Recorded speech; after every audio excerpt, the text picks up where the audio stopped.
All right, so welcome to the first Becky Live. I'm excited to be here today. Welcome to my virtual living room.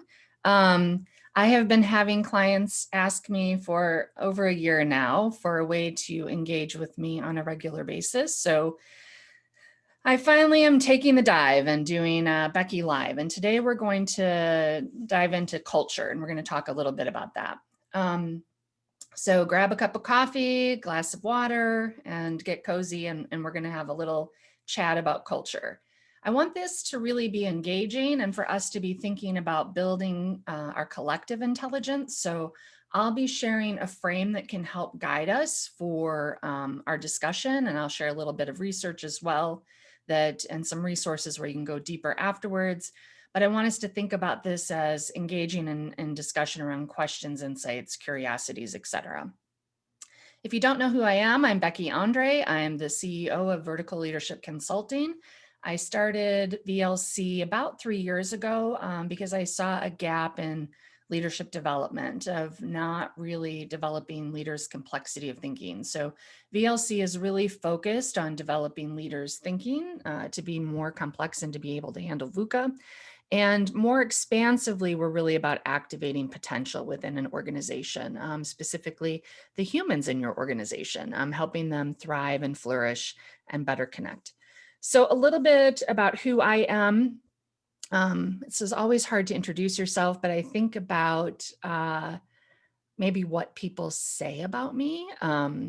Typically people will say things like, I've been called a thinking guru. I had someone tell me that I made their brain hurt. People tend to like my questions and my challenging. And then I think about kind of like my experiences of who I am. So I've been a practitioner for over 25 years, doing leadership development, everything from small organizations all the way up to Fortune 100 organizations, and have done leadership development at all the different levels and in many different industries. I think about myself as a scholar where I'm finishing up my PhD and looking at high quality connections and how those shift and change as we are in different thinking levels. And then I think about myself as a mom, and I get a little bit more grounded here and have a bit of humility because it seems like with a 16-year-old son, my simple existence creates some annoyance. So it's a good reminder that we're all human and we're all this kind of mix of who we are. So that's just a little bit about who I am. But today on Becky Live, I want to talk about what is culture. The word gets thrown around a lot. It gets blamed for a lot. It gets suggested as opportunities to make things better. And so I just want to ground us in kind of my definition of culture and then some definitions that emerged this week on the LinkedIn chat. And I also want to talk about, and I want to use a metaphor of energy to explore culture. And this is really the process and approach I use with clients is how is our culture either creating or consuming energy? So I'm just going to walk you through that process. Again, it's not the only way. There's many ways. And so I'm hoping to benefit from your knowledge today as well to hear how you go about things. And I'll spend about 30 minutes talking about culture.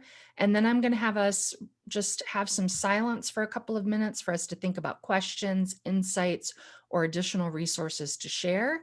And then I'll open it up for all of us to have a discussion and talk about what questions we have.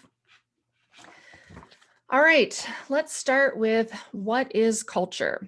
So it's been described as a sum of behaviors, our core values that kind of provide a guiding light for us. I've seen it described as patterns of thinking or behaving, and even culture, has a lot of different meanings depending on which academic frame you're looking at, whether you're looking at organizational behavior, looking at strategy, or anthropology. It has all of these different nuances to it. But it basically all boils down to the sum of behaviors, core values, patterns of thinking and behaving. It's just different in the different contexts of how it gets applied. Now, when I'm working with leaders or organizations, I tend to think about it in 4 different aspects. So I think about it in the aspect of individually and collectively, how do we think? And so what's in our frame? What can we see? How expansive is our view? I think about how we act.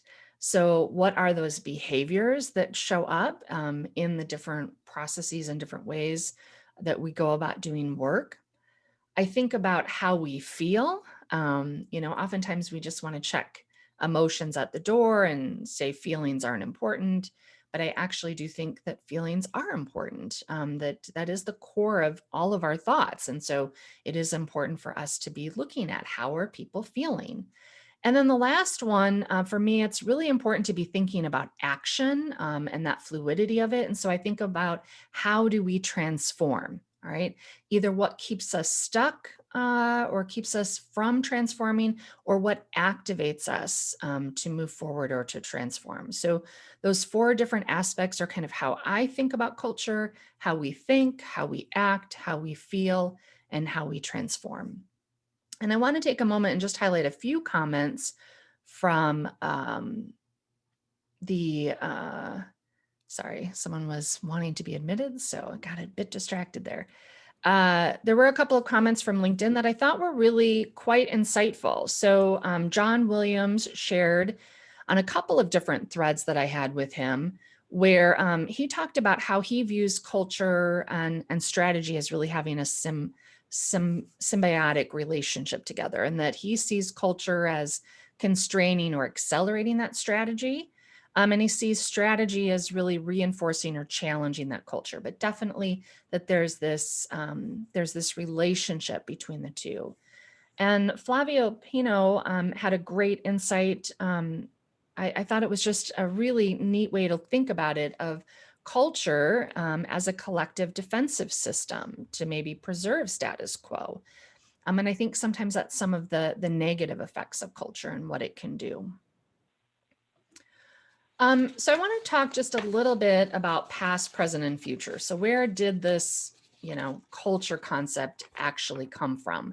And I am not deeply embedded in the research on culture. So my research is really around adult development, hierarchical complexity, complexity of thinking, cognitive development, or on the positive psychology side around high quality connections and energizing, thriving, and flourishing. So when I approach culture, I approach it from, that grounded in those aspects of the scholarly work. But I have two colleagues, Dr. Richard Clayton and Jeff Marlowe, who are deeply embedded in the culture research. And so they've done a couple of brilliant things that I've put out here, and I'll put links in the chat for everybody as we go through. But Dr. Clayton actually wrote two articles called The Future of Culture. And in part one, he talks about the past, present, and future. So he actually kind of gives you a timeline of what happens. So I'm going to give a quick summary of that article. I'm probably not going to do it justice, so I would recommend that you go out and take a look at it. But Dr. Clayton talks about how the past was really about hierarchy or a divine order. And it came, from many, many centuries ago, where it was believed that decision-making or sense-making was done by just a selected hand few. And that it was done by those selected leaders, all right? So whether you think about these as lords or you think of them as someone within the religious order that was at the top, you were divinely chosen by God to be the person making decisions. And that action was done by the workers or those people below you. And so we might think about the past as really command and control. And honestly, we're still trying to move beyond that, which is quite fascinating to me. But we still kind of go back to this command and control. And we're going to discuss how control actually consumes our energy. And then the present has kind of been about there's a few different threads. One has been around where tribalism, where culture doesn't really matter. It's more about following your leader and kind of being part of your tribe. There's things out there, do these 8 things and your culture is going to be perfect. There's blitz scaling, where you let the fires burn, you scale at speed, and then you just create a fun culture. And through these kind of present focuses on culture, we've also had a problematic rise of the superhero leader. And Dr. Richard Clayton has a great YouTube video on what he means by the superhero leader. And then he also has another article on EQ Labs that talks about that, but we do have this tendency in our culture now to put people on a pedestal, all right? And so, Brené Brown represents vulnerability for us. Simon Sinek represents, asking why. And both of them have some very wonderful research. But again, I mean, the research is in a particular lens, right? So when we just elevate one person, we miss out on really the nuance and the broadness of what's in that topic. All right. So that's kind of the present culture and, some of the downsides of that, not only for us just collectively around the world. And we're going to get into how that shows up in organizational cultures. And then the future, what we're seeing emerge in kind of the scholarly world, what research is being done, which is an indication of where the future is going, is anti-fragility, recognizing when we're trapped by our perspectives that blind us to inflection points, a systems approach with more of the complex adaptive living systems. We see ironic sensibilities where you look to see and elevate the absurdities of how we go about work. And basically, a lot of these are about responding to VUCA, which is the trendy acronym that stands for volatility, uncertainty, complexity, and ambiguity. Now, a lot of people will say that VUCA, is new, but I actually have a different view. I think it's been around for a very long time. I think there was a lot of volatility, uncertainty, complexity, and ambiguity when you were about to go hunt a saber-toothed tiger. So I feel like there has been kind of this overemphasis on VUCA.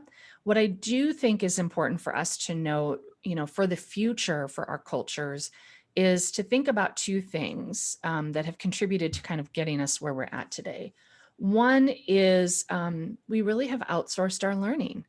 We let other people tell us what we should be learning and what we should be doing. Right. And I think that comes from how we've set up our educational systems. But I think we need to get back to actually taking charge of our own learning and noticing what's going on. And the other one is really about our ability to develop our awareness. Right. So, if you go out in nature and you sit in a forest, you become aware of the birds, of the frogs, and if you stay there, you engage with that type of land throughout the seasons, you're going to notice different patterns, different relationships, different systems. And I do think as humans, it's hard for us to have that awareness within these concrete jungles that we have built. So I do think we need to be really focused on developing our awareness. What am I aware of that's going on? What are people saying, doing? And what does that mean and how do I make sense out of it? So I think these two things are going to be really important as we go forward and look at culture for the future. All right, I'm just going to take a moment here and I'm going to post in the chat a link to both the article and to the video.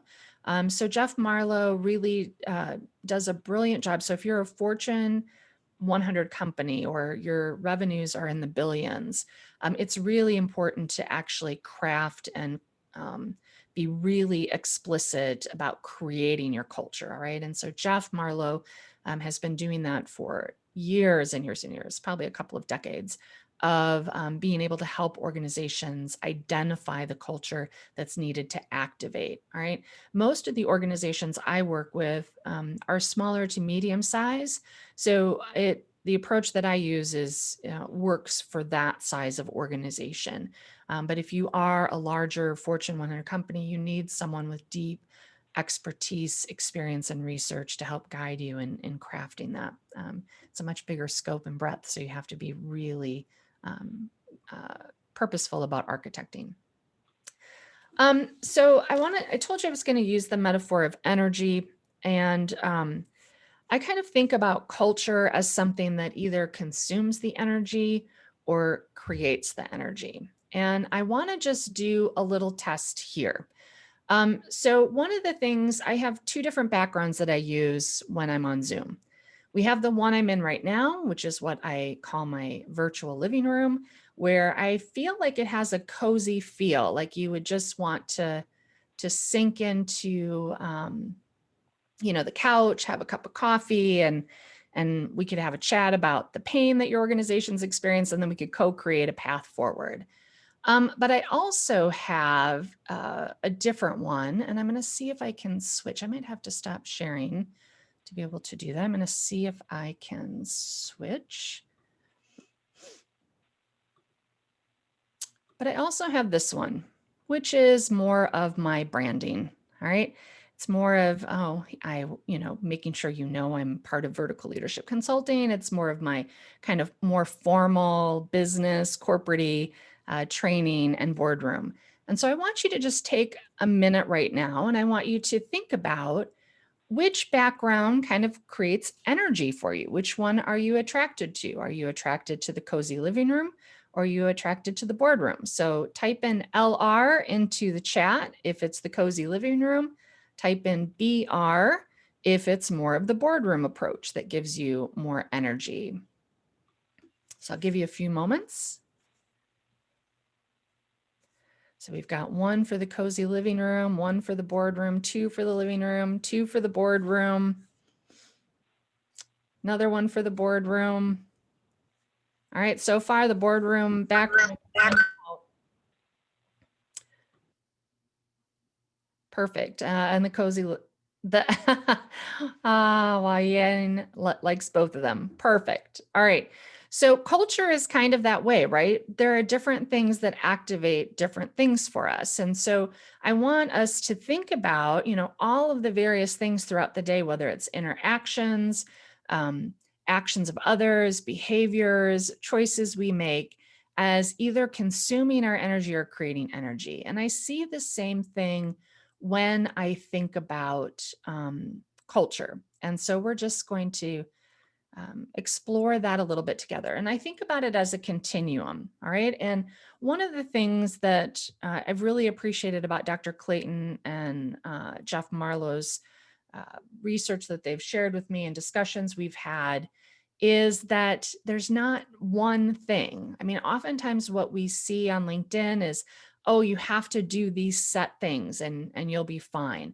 But it really is about understanding that there's this continuum, all right? And it's something that's going to be an inflection point that's going to shift and change depending on what is going on in that particular moment.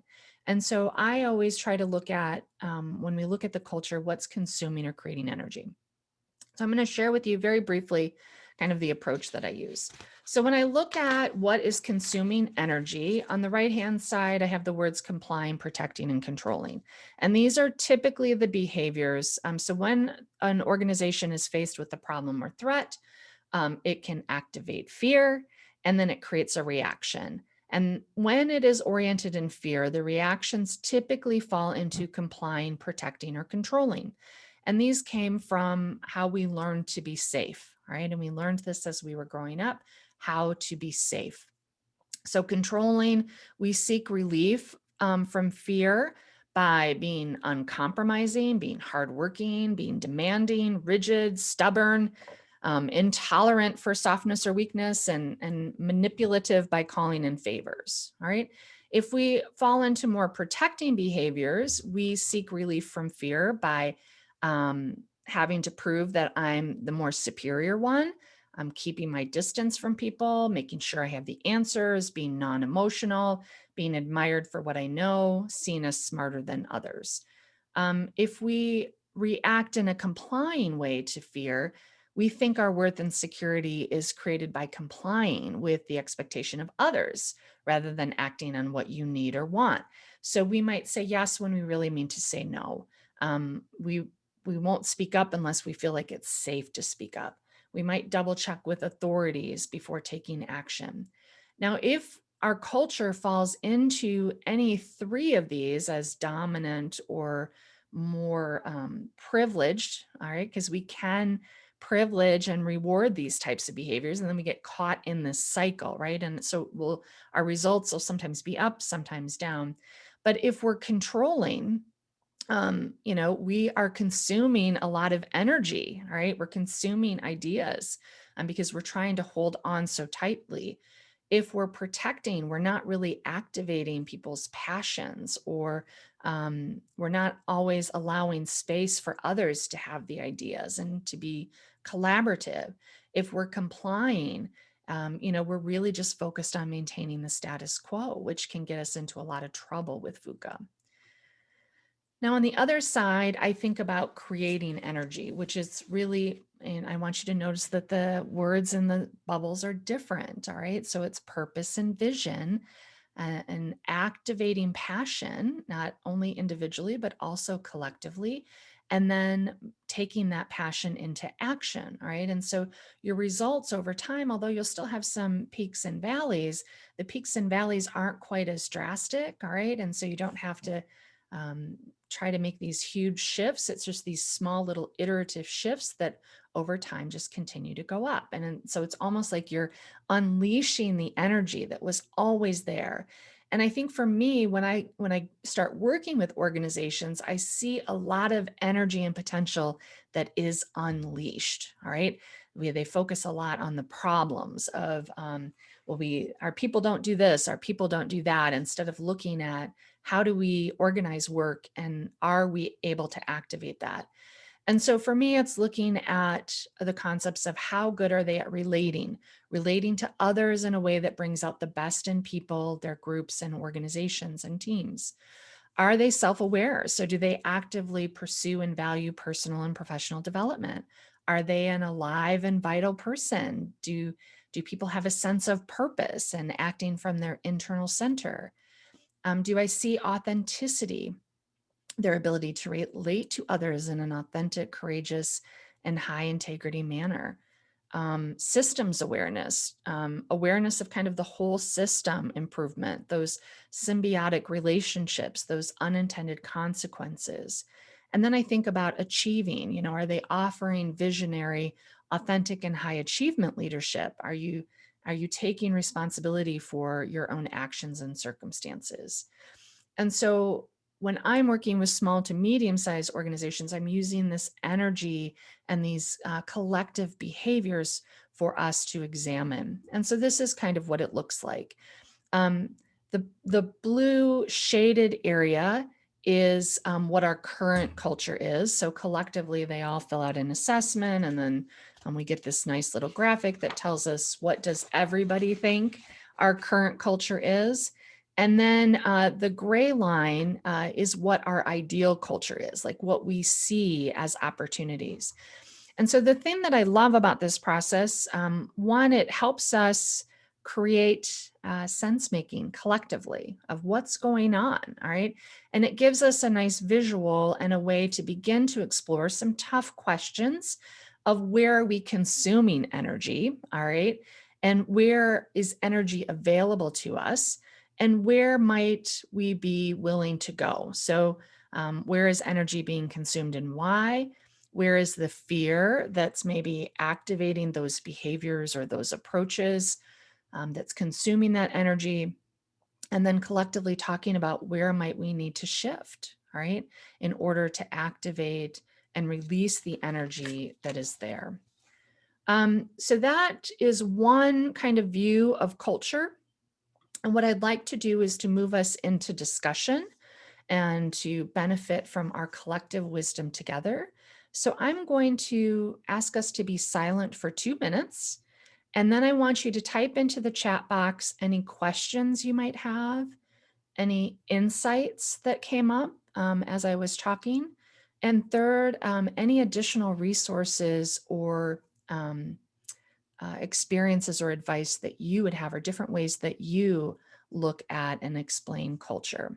And then after 2 minutes, I'll open it up for discussion. So let's stay silent. And for 2 minutes, I'll give you a chance to type in the chat.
All right, we have some good insights and it looks like a question.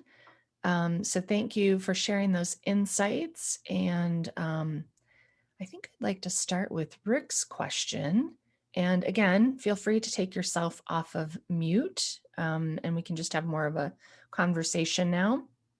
But Rick, you said senior leadership is often hardwired in their responses and unaware of their emotional reaction to events.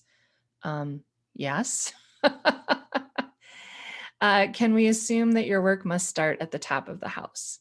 I want to open it up. Does it have to? I mean, I guess, Rick, my kind of thought is if you want something um, that's going to activate expansive energy, like the big collective energy, then yes, I would think it needs to come at the top, but I'd be curious if others might see it differently. But I do think that you can activate a team or group energy that can operate even within a toxic environment. Yeah, I've probably categorized this under the topic of culture. Got a lot of friends and associates who do the work who identify that as being the critical component. Doesn't matter whether it's a Me Too event or DIB or you name it. If you don't have the top of the house invested, then your program disappears into middle management like it's a black hole. Mm-hmm. Yeah, I think sometimes it can. Mm-hmm. Yeah. The elusive black hole. Well, and we start so many initiatives, right? And then some people just outweigh the initiative, and that can be a culture on its own, right? I mean, I watched that within one manufacturing organization I worked is you'd watch the hourly people. They knew that it was things would come and go. It was just the new fad. And so they wouldn't change anything they did. They'd just wait. Yeah. And they might sabotage a little bit, but mostly they'd wait. But I think that also, Rick, brings up for me the point or the need to be connected, right? So I don't think it can just be at the senior leadership because sometimes, depending on how large the organization is, senior leadership can be pretty far removed from understanding what it's really like to be in the trenches. Yeah, that's actually I mean, my wife is a chief HR officer, and I've been meeting with a lot of people in the manufacturing space, and that disconnect between the hourly worker, particularly now with 9 million unfilled jobs, Yeah. and the lack of realization on the part of the top of the house as to why that's happening or what you might be able to do about it other than just pay more money. Mm-hmm. Well, and the culture can feel very different, right? I mean, it can feel, I think about some organizations I've worked with, the culture is pretty amazing if you're a professional contributor. If you're an Mhm. hourly person, money's really the only motivator because the culture doesn't feel so good for you. Right, exactly. So yeah, I mean, that's a really good point. That might be, I mean, there are so many dynamics to why we're having a hard time finding workers. Yeah, I agree with you. You're talking about making change. If you can get someone who has responsibility for direct reports, certainly if you can get them on board, they can make a difference. If they make a positive impact on their specific part of the culture or their work, other people will look at that and go, "Wow, maybe I should try that too." Yeah. Uh, the culture part of it, of a friend of mine who's an OD guy out in California, he says, if the CEO's been there 3 years, I do an evaluation of them and their direct reports, look at 2 or 3 years of financials, and I can pretty much tell you what the culture is going to be. Hmm. Yeah. And so much of culture gets driven by fear. Mhm. Um, I see fear show up a lot. Um, and it always has me curious, what would happen if we could just learn to really be centered in a purpose and vision and our passion, you know? But I think sometimes, Rick, we've just been so disconnected from our passion. We've just been so used to um, just slogging through the emails and slogging through the meetings that we've lost sight of what our individual passions are, but even our collective passions. Yeah. No, well, we're on the same page, obviously.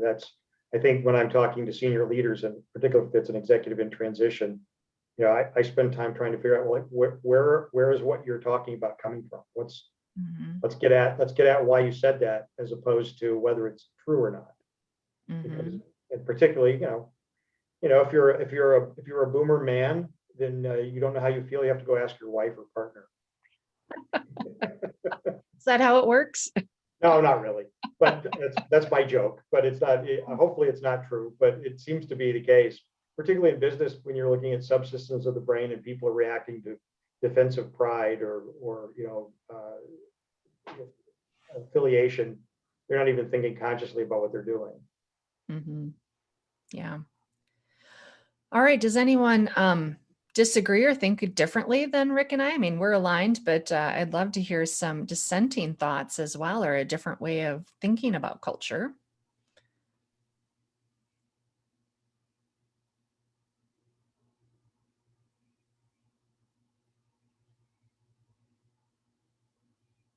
Lion, maybe talking a little bit about some insights around energy. I liked your question about inward versus outward energy. I'd love to hear more kind of how you're thinking about that and how that might impact culture. I don't know how it will impact culture.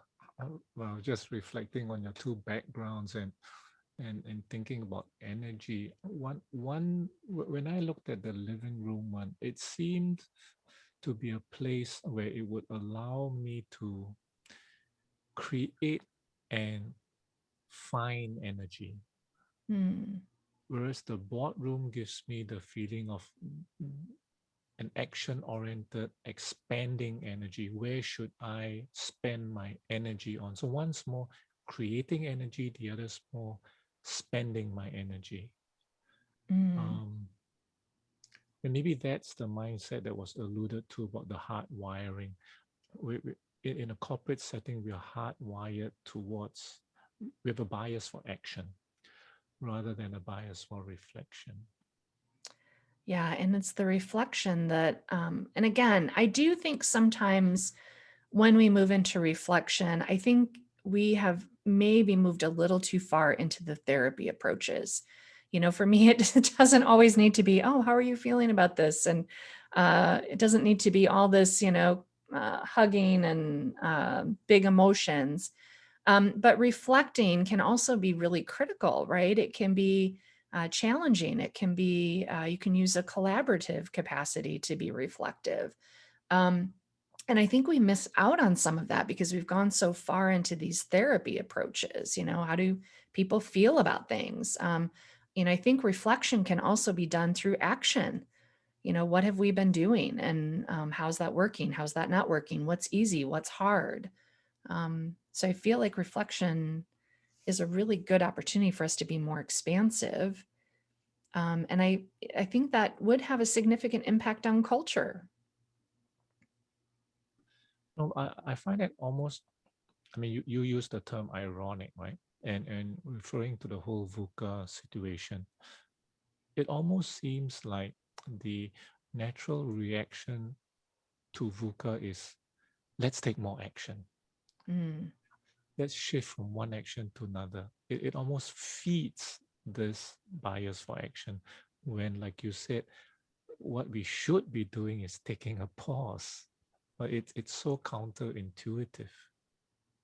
yes, it is counterintuitive, and yet it's so important to take that pause and to think about even the unintended consequences, right? I mean, even when you're looking at culture and you're looking at the sum of the behaviors, it's not just always about, I mean, you can't stop controlling if you're a manufacturing facility that needs to get parts out the door, right?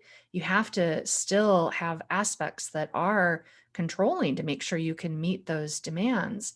And so, you have to reflect on that, and you have to be thoughtful about in what way do we move so that we can continue to keep the gifts of controlling, but limit the liabilities of it, right? Because controlling can kind of shut down ideas or shut down innovation, but you have to find ways that you can activate it while still keeping control of things.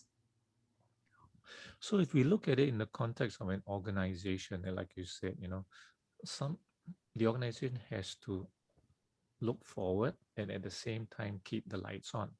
Yeah. So is that then a question of who in the organization needs to be keeping the lights on and who should be looking forward? Then we enter into that segregation of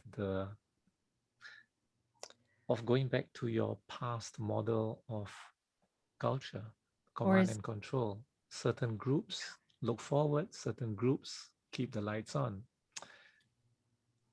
or is everyone responsible for both? Can you do both? Yeah, yeah. Can we do both? Don't know. I think you And can. with shareholders chasing down the neck on quarterly results, can you do both? Yeah, I mean, we're even seeing a shift in shareholders. I mean, I don't think it hasn't been fully established yet, but just to even hear the language of profit people and what's the other one that they say? What's the other P word that they say? Planet? Planet. Yes, thank you. Is different than it was even 5 years ago. Hmm. So I think we're making a shift to being able to think about things in a more holistic way. But we've also spent a lot of time in this dominant worldview where we see things as discrete and separate, right? And even in the scholarly work and in research, you see the same thing. They're pulling apart these small little pieces of a whole. And now we're seeing a shift in the academic world of trying to take these discrete parts and put them back together. And so it's just an interesting shift to be watching. We're starting to understand the need to go back to this more collective, this wholeness.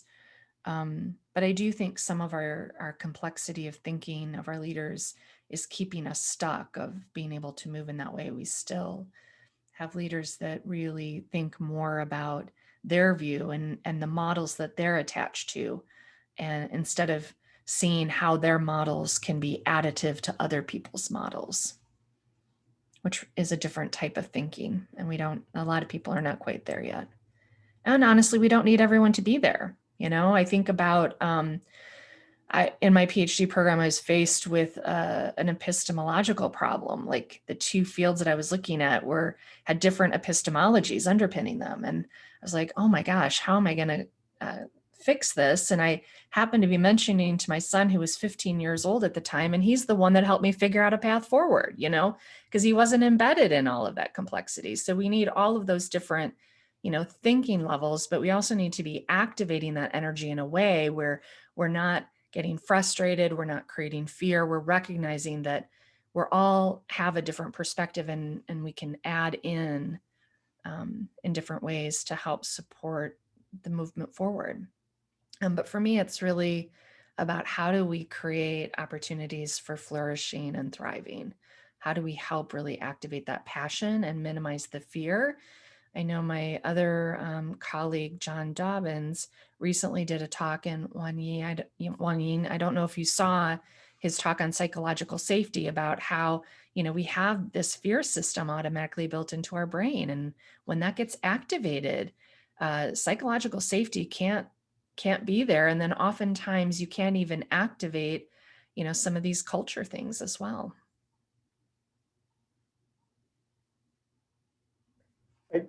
I think it's really interesting that some of you said earlier that VUCA is not new. Well, I don't think it's new. No, I agree with that. I mean, yeah, I agree with you. And I remember my father was career officer in the Air Force, and one of the things that he always said was, you always ask the lowest ranking person in the room what their opinion is first, because they will never override somebody senior to them later. And as I became an executive in our company, somebody said to me once, the first 6 months I'm part of the solution. After that, I'm part of the problem. And it stuck in my head. And for the last 20 years, whenever I hire somebody, I just put on the calendar that 3 or 4 months after they're there, we're going to go have lunch. And I'm going to say, before you finish all your Kool-Aid, tell me what you see. And some of the most innovative and useful changes we've made over the years have come from somebody who doesn't have the investment and in this is the way we always do it because this is who we are. And I think exit interviews, people don't really value them. They don't pay attention to them. And yet that's probably the most useful information you got. If you have 150% turnover in your organization and you're not asking people why they're leaving and really trying to dig in on that, you're wasting really, really useful information. Well, and even Rick, just think about what you've just put forth is two very low cost ways of engaging, and where Right. is energy being consumed and where can it be created in our culture, right? Yeah. Using our new hires, taking a look at the exit interviews. I think part of it, the exit interviews, I think my only caution with that would be we'd have to have more than one person looking at it because Oh, bias sure. can creep in. But if we have people that are gifted in sense making and can collectively work together, that would be such a rich way to look at what's getting in the way. Yeah, I think there's some really good independent consultants who do that work third party. I think it's very difficult to do exit interviews when it's you, Yeah. you know, and to your point earlier on engagement, you know, there's a lot of organizations that are very jaded and they'll just say, well, we'll just give everybody a 5 and move on. You know, this is what you're going to put down on the answers. Or senior management says, I don't want to ever hear that again. We never did that. I don't want to hear about it. Mm-hmm. So yeah, that's interesting. So how about Frank, Chris, Keith, Carla? Any insights or questions or perspectives you might have?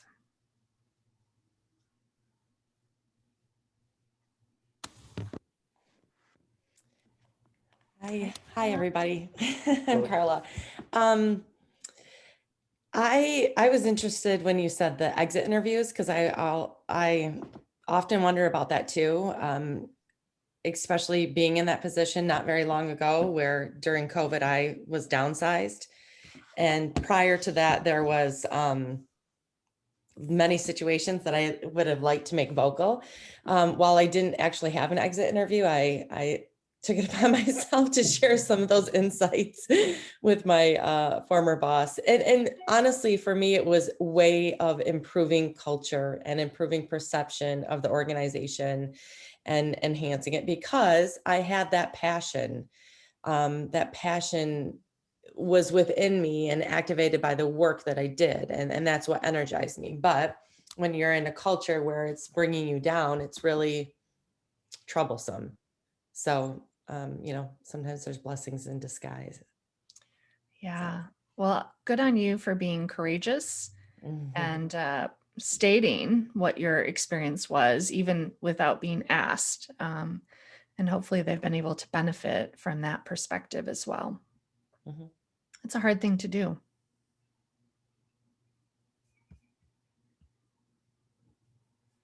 Hi, folks. This is Keith. I'm not sure. I don't have a great connection, so let me know if the audio is really bad. You're good. I use exit interviews, and I'm in a leadership position, so I read each and every one of them. But I think with the culture piece, so much of it comes down to, you know, you can't put it as a bullet point of something that's important to the organization. I think it really comes down to a true commitment from those top level leaders to be engaged in what's actually going on. But and I visit the frontline employees quite a bit, and I found it takes more than asking them how they're doing and tell me what's wrong. And I think it takes a level of vulnerability that doesn't come easy for a lot of folks, because I talk to so many individuals who will be blindsided by so-and-so left, but I just asked them how I just checked in with them a week ago.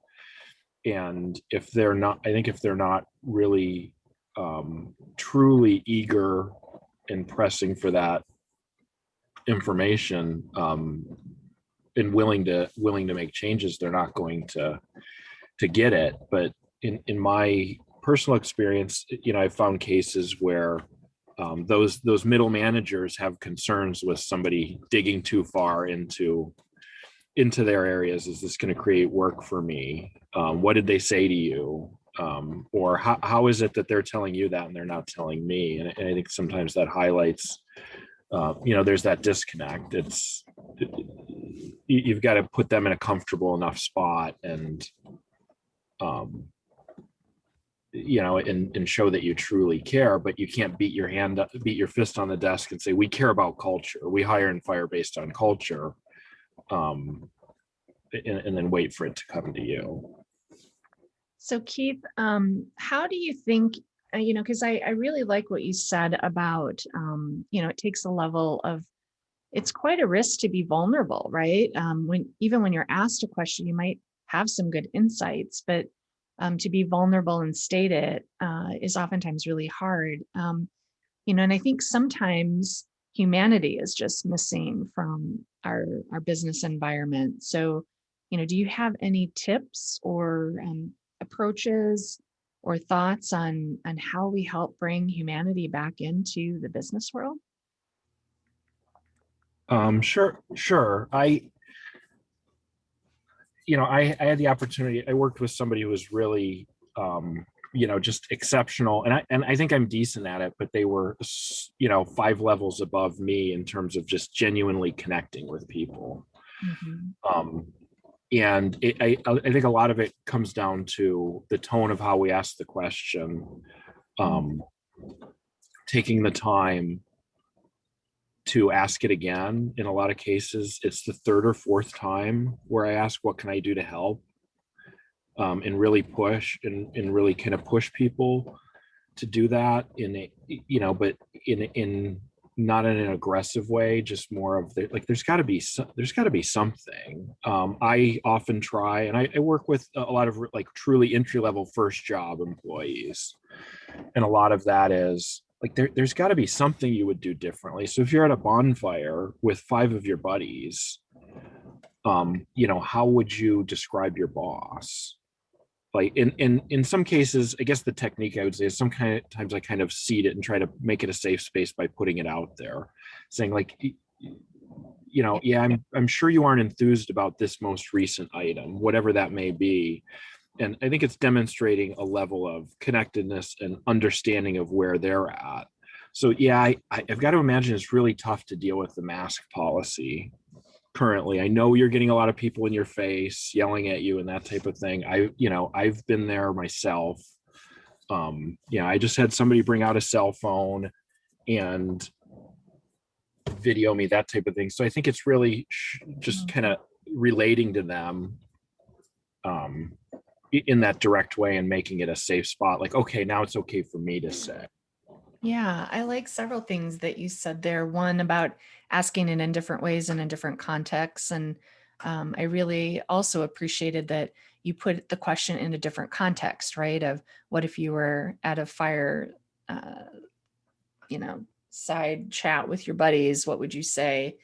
And then priming what might be going wrong. I think all of those are really good. I think the one thing I might add, Keith, and I'm sure you'd probably agree with me, is, well, maybe you will, maybe you won't, is that action and follow-up are important after that you close the loop. So often I feel like we miss out on this opportunity to go back and say, I heard you and here's what happened.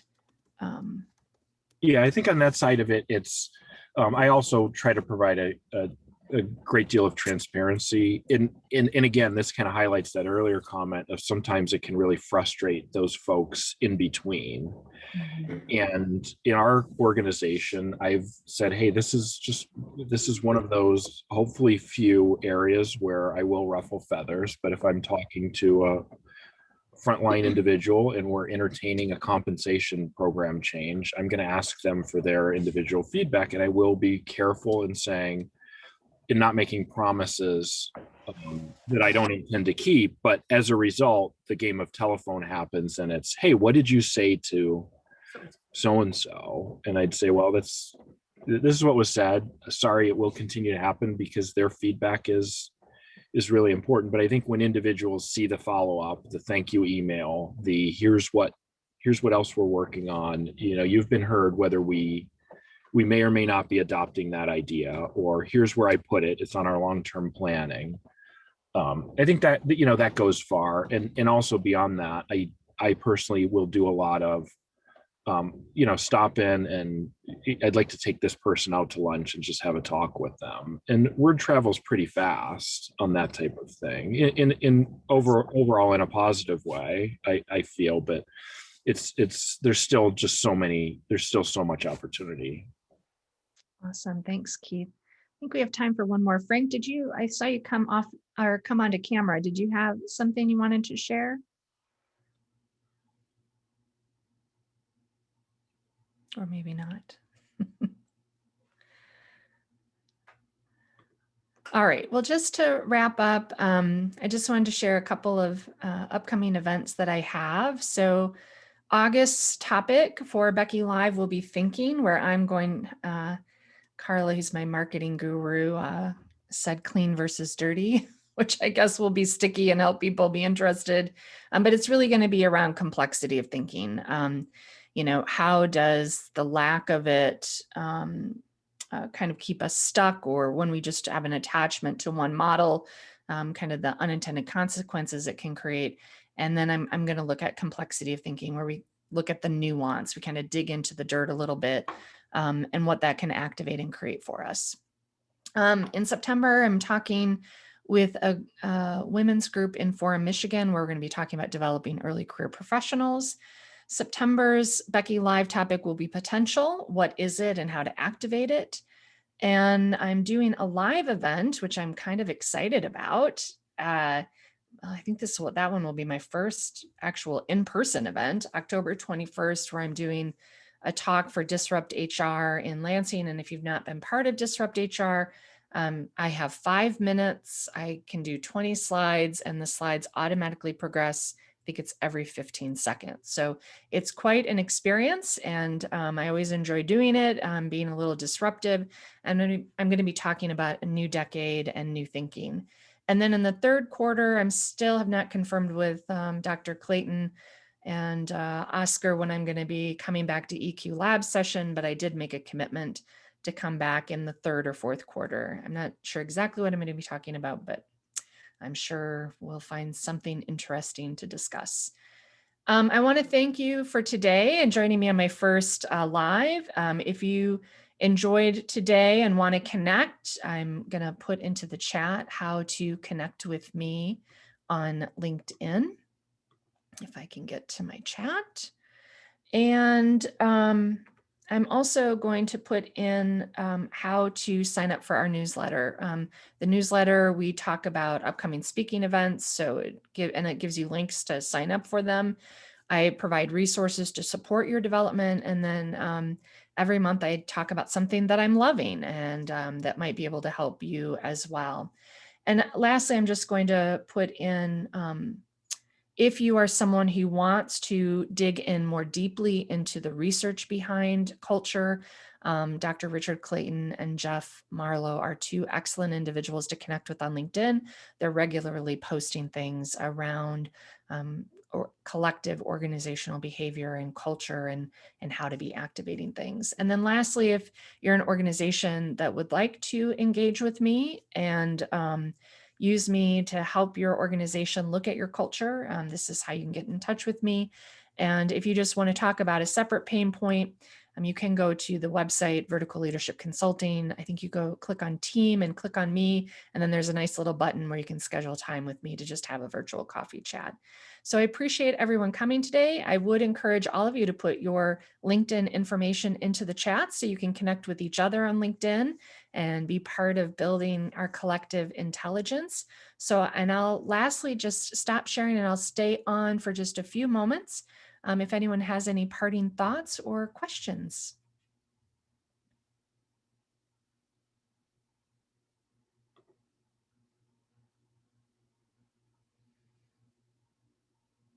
All right, no parting thoughts or questions, it looks like. So everyone have a great rest of your, what is today, July 16th, and hope to see you in August.